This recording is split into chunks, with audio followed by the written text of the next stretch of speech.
Hey everybody, welcome to Slash Bash, where today I am bringing you another Choosing Beggar Reddit video. If you are new to the channel, then subscribe and click on notifications so you don't miss out on the fun. In our first story, a choosing beggar really wants a pizza. Why should it matter that the pizza shop is closed? Let's jump right in. A couple of years ago, I wanted to move to an apartment closer to my university, and because of that, I took the first job I could find to start paying for the rent and services. I ended up working in a pizza place that was near my apartment with a schedule from 1 to 9 o'clock closing time, but since we cleaned the store once it closed every day, you usually left the store around 9:30 to 10 o'clock. Each night, someone would mop the place and we couldn't drop the metal curtains until everyone had finished with the cleaning. It wasn't uncommon for us to have somebody show up after we closed. We would either tell them we're already closed and they left, or we might have something left over, like an order we had to remake because we missed some ingredient or something else, and we'd sell it to the customer as a pepperoni pizza, which is cheaper. And then, we had this encounter with this dumb flip. I was mopping the outside area of the store. We were located inside a mall, and the floor was made of wood, when this 40-plus-year-old Chad-looking dude arrived to the store. "Hey, kid, I need 4 pepperoni pizzas and 4 Hawaiian, or do you have different combinations?" "Good night, sir. I'm sorry to tell you, but we're already closed. Maybe you could come tomorrow." He cut me off before I could finish. "Closed? What do you mean? The lights are still on and your coworkers are still inside. One of them is still pulling some pizzas out from the oven." "No, sir, she's cleaning the oven, not pulling some pizzas. And as you can see, that's what we all are doing. We close at 9 o'clock and it's already 9:43. Everything is already off but the lights." "Well, can't you just turn on the oven?" "Unfortunately, we can't, sir, since the oven has to preheat itself for about 15 minutes, and then each pizza has a time of preparation of 5 minutes and a cooking time of 10 minutes. Even if we hurried up, it wouldn't be done within 45 minutes. "Then what are you waiting for? I don't have all night. I will be late to see the game." I can't remember exactly if there was some kind of soccer season, but it is common in my country to broadcast soccer games regularly. "Sir, I think you're not understanding." After all the commotion, my manager showed up pretty annoyed because of all the noise this idiot was making. "What's happening here?" "Are you in charge here? Your coworker has been denying me service. Is this how you treat customers? At least you should make it free of charge since I've been treated so poorly." My manager and I exchange a quick "what the flip" between each other. "Excuse me, what?" "You heard me. Make it quick. I won't be waiting all night." "Sir, we can't be denying you service because we are already closed. We can't deny what we don't have, and we won't be making that order, and we are also not going to give it to you for free." The choosing beggar is already fuming. "What? What am I going to give to my family and friends? Haven't you heard that the customer is always right?"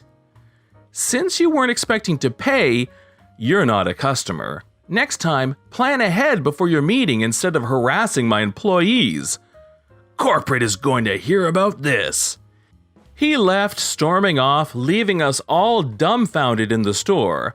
All of us but my manager, who said that this wasn't the first idiot to come trying to get free stuff after closing time and getting hostile toward the staff. The next evening, our district manager came asking us about a complaint he received, but left laughing when we told him it was just a cheap butthole who came after closing time to demand free pizza. Story 2 shows us a choosing beggar who gives a ridiculous review to an auto shop, who gets told off by the owner. "Be aware, I recently changed the starter here. They told me $780 first. As a student, I couldn't afford that. It's 1/5 the value of my car. They brought it down to $700 with a $30 oil change, which I initially appreciated as I borrowed some money from my friend and couldn't come up with more. I thought that was a good deal as they helped me. I made some phone calls after I agreed to the change, and guess what? I was quoted $580 at Express Oil Change just across the street, and around $500 to some different locations. Just be aware of their prices for parts, as they overcharged me. $420 for a starter, when at AutoZone, it's $200 to $250 max. I think they took advantage of me and my situation. Don't make my mistake. Response from the owner. Thanks for the review. When you and I spoke, you came in stranded, trying to get back to Texas, and the breakdown derailed your timeline to get home. We got your car in immediately, ahead of all appointments. We diagnosed the starter issue and had a discussion with you. You wanted a new starter, not remanufactured, and it needed to be done as fast as possible because you had to get back on the road to Texas by 3 p.m. I offered a remanufactured unit and a new unit, and you still opted for the new unit at the higher price point. After we had started the disassembly, you came back to me and asked us to stop because you weren't able to get the funds. At this point, I found an even less expensive remanufactured unit, but we had to wait 90 minutes for delivery.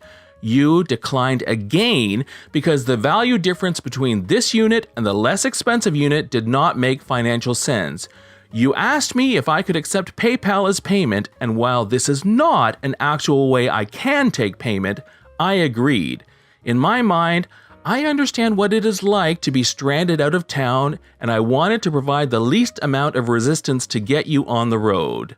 Now, while the bill was $700 out of door, we replaced your starter with a new Denso OEM unit, replaced the intake manifold gasket, and did an oil change.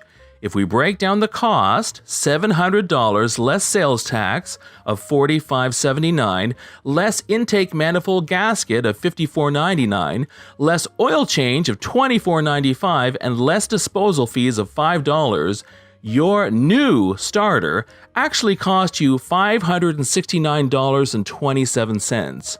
According to your barometer of cost, $580, we are actually less expensive.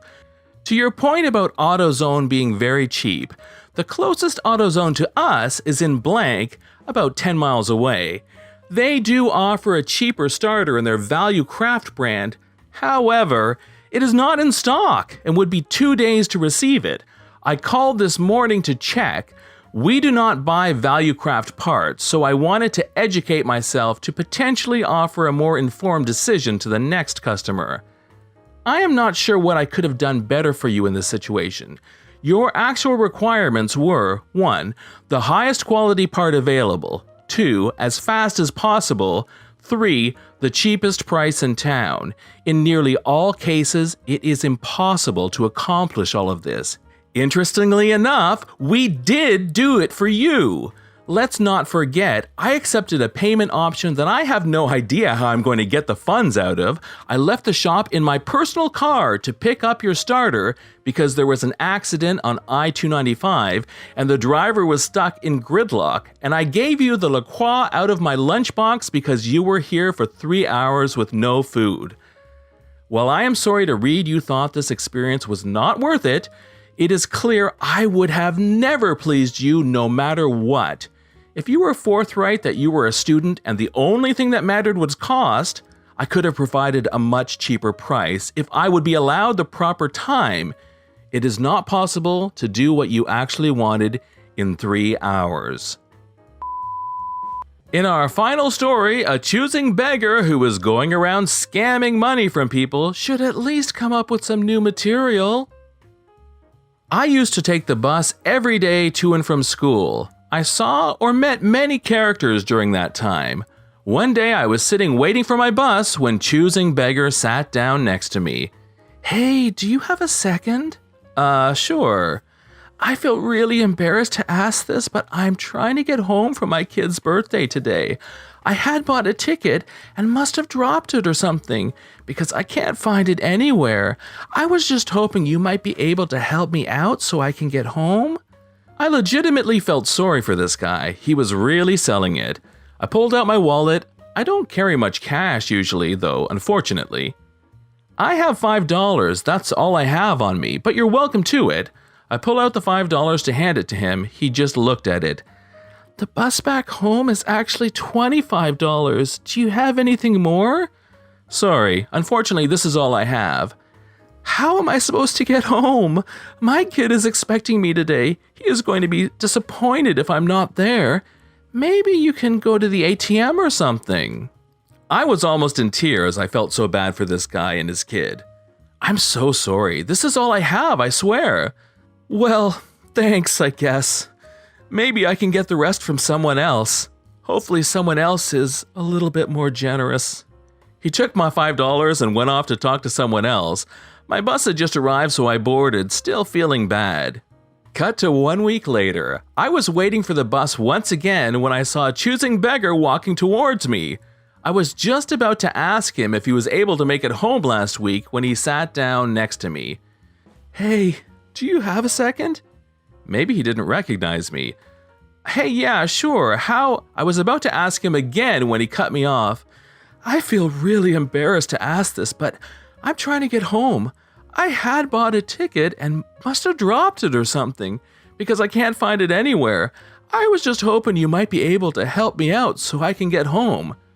That's when I realized I've been duped. I stood up and yelled at him. What? You tried this exact thing on me last week. I gave you all the money I had for my wallet. You even made me feel bad because I didn't have enough to fully help you. Either this is just bull stuff, or you are the dumbest person in the world to lose your ticket twice in a row. A yelling had gotten the attention of security. I explained to them what happened, and they asked Choosing Beggar to leave, as he had clearly not bought a ticket. I never saw him again, so I assume he just changed the time he tried to pull his Choosing Beggar BS. I don't feel bad that I couldn't help him anymore. This has been John from Slash Bash. Thanks for watching. If you've enjoyed the video and want to see more of them, then please hit that subscribe button. We'd love for you to drop a like, share it with your friends, and we will see you in the next one.